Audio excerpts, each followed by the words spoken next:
আজকে আমি কই মাছের দারুণ মজার একটি রেসিপি নিয়ে হাজির হয়েছি। উস্তে বাকি করলা দিয়ে কই মাছের তরকারি।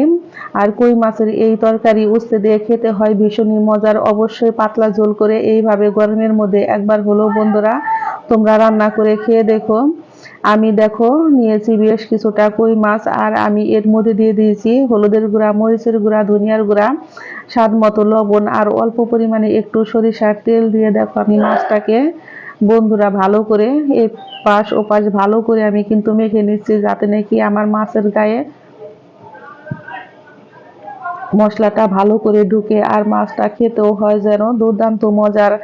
আর অবশ্যই বন্ধুরা তোমরা মাছটা মাখানোর সময় অবশ্যই একটু তেল দিয়ে মাখবে, যাতে নাকি তোমাদের মাছটা ভাজার সময় কড়াইতে লেগে না ধরে। আমি দেখো কড়াইতে সরিষার তেল দিয়েছি, আর তেলটা কিন্তু বন্ধুরা আমার গরম হয়ে গেছে। এখন আমি এর মধ্যে দিয়ে দিব মাছগুলো, আর মাছগুলো দিয়ে আমি এপিট ওপিট ভালো করে ভেজে নিব। আর মাছটা ভাজার সময় অবশ্যই বন্ধুরা তোমরা একটু দূরে সাবধানতা অবলম্বন করবে, যাতে নাকি মাছটা তোমাদের তেল ছিটে মুখে না আসে, সেই জন্য। আর পুরান গৃহিণী যারা তারা তো অবশ্যই জানো, কিন্তু যারা নতুন আছো অবশ্যই তোমরা কিন্তু একটু দূরত্ব বজায় রেখে মাছটা ভাজবে। আর তেলে যখন দিবে অবশ্যই হাতটা কিন্তু একটু উঁচু করে দিবে, যাতে নাকি তোমাদের হাত না পুড়ে যায়। দেখো আমি কথা বলতে বলতে আমার কিন্তু মাছটা এক পিঠ ভাজা হয়ে গেছে। আমি এখন মাছটাকে দেখো উল্টে দিয়েছি, আর আমি এখন মাছটাকে তুলে নিব।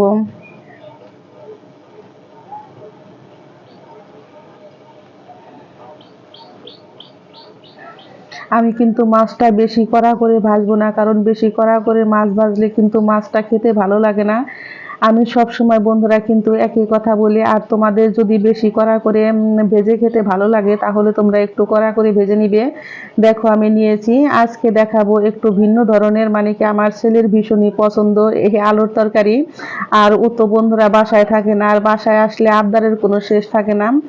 এখনো আর অল্প কয়েকদিন বাসায় আছে, সেই জন্য বলতেছে মা তোমার হাতের এই তরকারিটা একটু রান্না করে দাও না, আমি খুব তৃপ্তি সহকারে এই তরকারিটা খাই। এর জন্য দেখো আমি আজকে তোমাদেরকে একটু দেখাচ্ছি এই আলুগুলি যে মাছের তরকারি খেতে হয় ভীষণই মজার। এর মধ্যে আমি দিয়েছি 1 চামচ পরিমাণে লবণ, আর কড়াইতে দেখো দিয়েছি তেল। মাছ ভাজা তেলের মধ্যে দেখো আমি দিয়েছি একটা তেজপাতা, একটা শুকনা লঙ্কা আর গোটা জিরে অল্প পরিমাণে দিয়েছি আমি, অল্প পরিমাণে একটু কালো জিরে।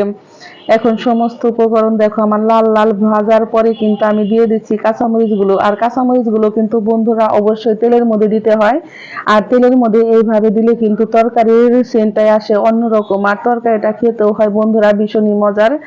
অবশ্যই তোমরা একবার হলো এই রেসিপিটা ট্রাই করে দেখতে পারো। আর যদি তোমাদের ভালো লেগে থাকে তাহলে বন্ধুরা অবশ্যই অবশ্যই একটা লাইক করবে, কমেন্ট করবে, শেয়ার করবে। আর যারা আমার নতুন বন্ধু আছো তারা কিন্তু আমাকে একটা সাবস্ক্রাইব করতে ভুলবে না। সকলেই ভালো থেকো, সুস্থ থেকো। দেখো আমি এর মধ্যে দিয়ে দিব একে একে মশলা, আর এর মধ্যে দিয়ে দিচ্ছি দেখো আমি হাফ চামচেরও কম হলুদের গুঁড়াও, আর দিয়ে দিচ্ছি অল্প একটু পরিমাণে, দেখতেই পাচ্ছ যে মরিচের গুঁড়ো, আর দিয়ে দিব আমি হাফ চামচেরও কম ধনিয়ার গুঁড়ো। এখন সমস্ত উপকরণ দিয়ে দেখো আমি একটু ভালো করে ভেজে নিব।